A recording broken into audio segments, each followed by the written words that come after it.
Gracias. Y bueno, relacionado con esta importancia, esa es la TM.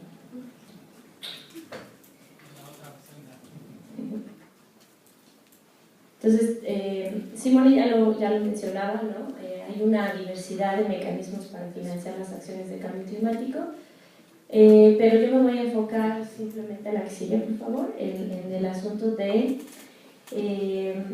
las fuentes multilaterales y los recursos públicos. Empiezo con un panorama global que seguramente Vania de transparencia me va a ayudar como a fortalecer los datos.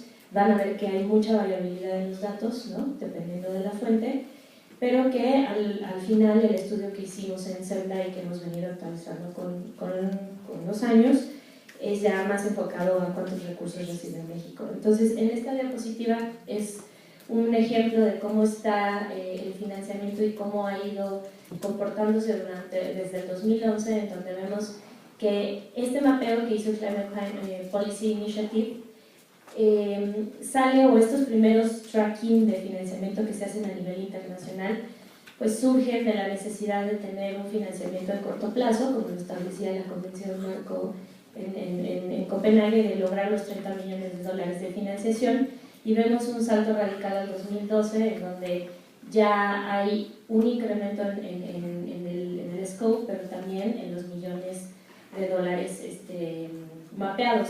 Entonces, ¿cuál es este comportamiento? Bueno, a partir del 2012 hay un incremento de los recursos, pero en 2013 bajan, y en 2014 a nivel global se están generando 331.000 millones de dólares para la financiación del cambio climático.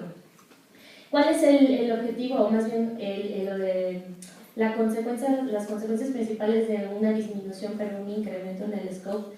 Es que la iniciativa privada ha dejado de invertir en el sector energético, y que además hay reducción de inversiones en mejores tecnologías, que se sigue financiando las energías fósiles, y que además ha habido un profesionalismo en el ejercicio del mapeo de los recursos. Entonces también por eso está claro que hay un incremento en términos de las fuentes. La que sigue, por favor. Bueno, ¿cómo está la estructura financiera a nivel global? Estos son fondos y mecanismos de financiamiento a nivel global. Estos son todos los fondos que generan los recursos de banca multilateral a nivel global. Y vemos que el 43% se genera por mecanismos de las Naciones Unidas, y el resto del porcentaje pues son los diferentes fondos bilaterales o pues los fondos que tienen cada uno de los países o las regiones, ¿no? O hasta por sector. De este 43% se desprende esta estructura, y el 27% de los recursos internacionales se genera a través del Fondo Verde Global, y los demás pues son todos los fondos que se generan a través de la Convención Marco de Naciones Unidas para el Cambio Climático. ¿Sigue, por favor? Que estos son los 102 millones de dólares. Bueno, ¿cuál es el destino de los recursos a nivel global para cambio climático? Estos son datos del Climate Finance Update. En años pasados, México era el principal receptor de recursos internacionales para cambio climático, y a partir del 2013-2014, que fue la actualización que hicimos nosotros, se convierte en el segundo después de Brasil. Solo el 10% del total de los recursos para cambio climático a nivel internacional fluyen de países desarrollados a países en desarrollo. Estos son los principales países que contribuyen a estos fondos multilaterales, que es Reino Unido, Noruega, Alemania, Estados Unidos, Japón, Canadá y Francia, a través de sus agencias de cooperación o agencias de desarrollo. Y en 2013 México, como ya lo decía, fue el primer receptor de recursos, y en 2014 baja del ranking. Sigue, por favor. Ya específicamente en el financiamiento para cambio climático en México, la que sigue, la estructura del presupuesto que nosotros hicimos, y que aquí van a ver la variabilidad tan importante que hay respecto a los fondos que presentan los tracking que hacen a nivel internacional, como el Climate Finance Update o la OECD, que también vayan a mostrarnos unos datos de eso, y desde el mismo tracking que hace la Convención Marco de Naciones Unidas, obviamente pues nuestros recursos se elevan. ¿Y cuál es la razón por la cual nosotros nos vamos hasta los 4.000 millones de dólares? Porque nosotros en un ejercicio de ir aprendiendo de los ejemplos pasados, nosotros hemos estado abriendo el espectro de lo que estamos como mapeando de recursos internacionales. Entonces al final siempre mapeábamos todo lo que venía en los proyectos como cambio climático, pero nos damos cuenta que estos proyectos de alguna manera o de otra impactan al cambio climático, y muchos de ellos tampoco hacen especificaciones que tienen que ver con cambio climático. Entonces cuando tú ya te metes al proyecto, a la descripción del proyecto, o viene como biodiversidad y te das cuenta que realmente tiene un impacto en cambio climático. Entonces por eso nosotros nos elevamos hasta los 4.000 millones de dólares, porque además incluimos otros sectores que no lo habíamos hecho en años previos.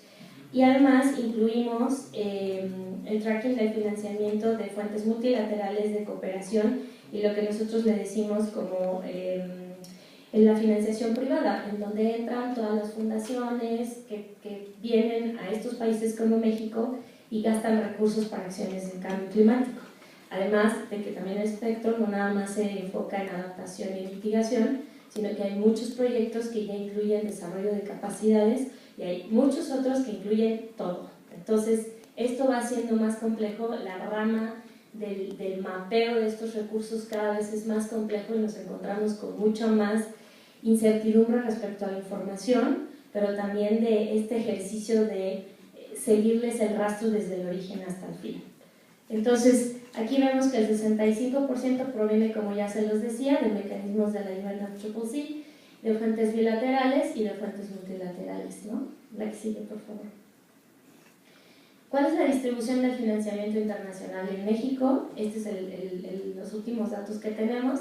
Obviamente el 74% de estos recursos se van a mitigación, el 12% se va a adaptación, el 12.6% se va a fortalecimiento institucional y ese 1.4% es de mitigación, adaptación y desarrollo de capacidades, como les decía. Cuando ya te metes a los datos de los proyectos, es bien difícil saber cuál es el enfoque. O sea, meten todo y es bien difícil saber si realmente es mitigación. Son pocos los que te dicen valor, son pocos los que te dicen específicamente este proyecto, esta financiación es para mitigación y para adaptación. La que sigue, por favor.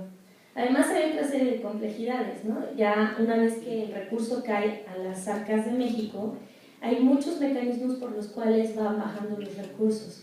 A veces bajan directamente, vamos a poner el caso de la cooperación técnica, baja directamente a la Secretaría de Estado. Pero hay otros recursos de fuentes multilaterales que son a fondo perdido o que son a crédito, que eso se va a deuda pública.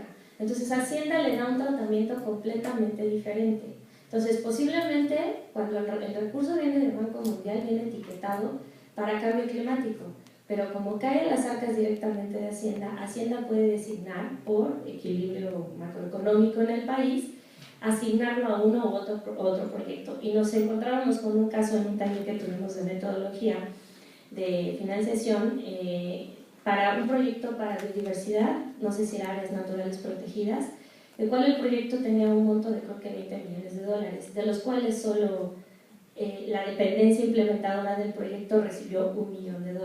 El otro 19, pues Hacienda no sabemos qué hace con él. Entonces, bueno, esta es como la división en la que los sectores reciben los recursos de cambio climático que nosotros mapeamos de los 4.000 millones de dólares. El primero, pues como podamos ver, se va a eficiencia energética, energías renovables, a ambos, forestal, transporte, fortalecimiento institucional y desarrollo de capacidades, biodiversidad, agricultura y desarrollo rural y agua. Por eso también nuestros números cada vez se han ido ampliando y esa es la razón principal, ¿no? Porque estamos abriendo el espectro del análisis o el ejercicio del mapeo. La que sigue, por favor.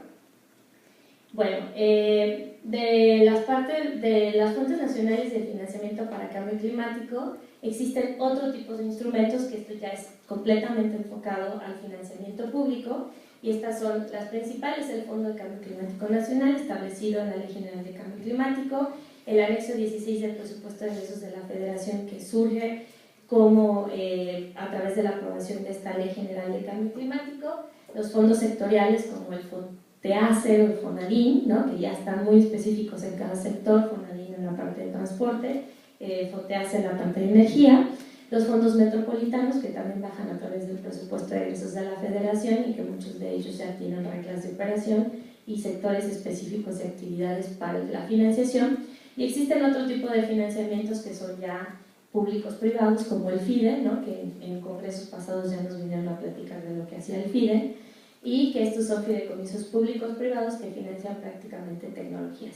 Entonces, de ahí se desprende la complejidad de este tema.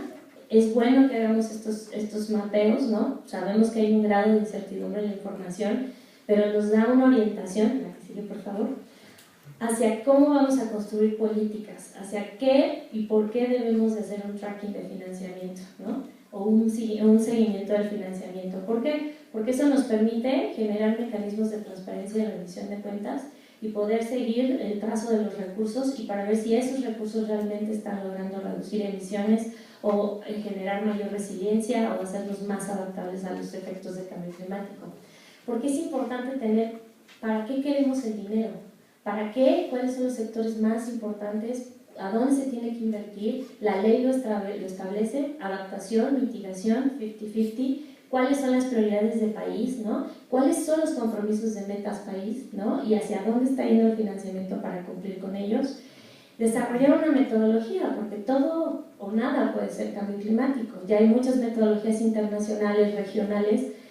Obviamente no va a haber una, pero es importante que al interior del país existe una metodología que nos pueda decir: esto es cambio climático y esto no es cambio climático, esto es ayuda para el desarrollo, esto es doble conteo, esto se está jalando de ayuda para el desarrollo y nomás nos están pintando de cambio climático.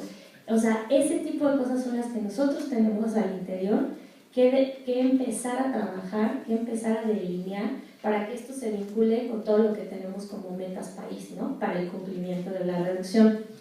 Y finalmente, bueno, pues generar esquemas de incentivos que promuevan una participación de otros actores.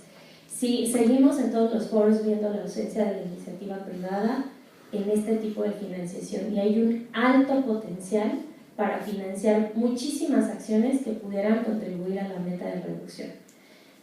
Ahí hay un debate sobre qué van a financiar: adaptación, mitigación. Obviamente mitigación es más fácil de hacer un MRV, un monitoreo, un reporte, pero como está estableciendo nuestra ley, están en el mismo nivel la adaptación y la mitigación. Entonces, parte de desarrollar una metodología es también entender qué va a ser adaptación y qué no es adaptación.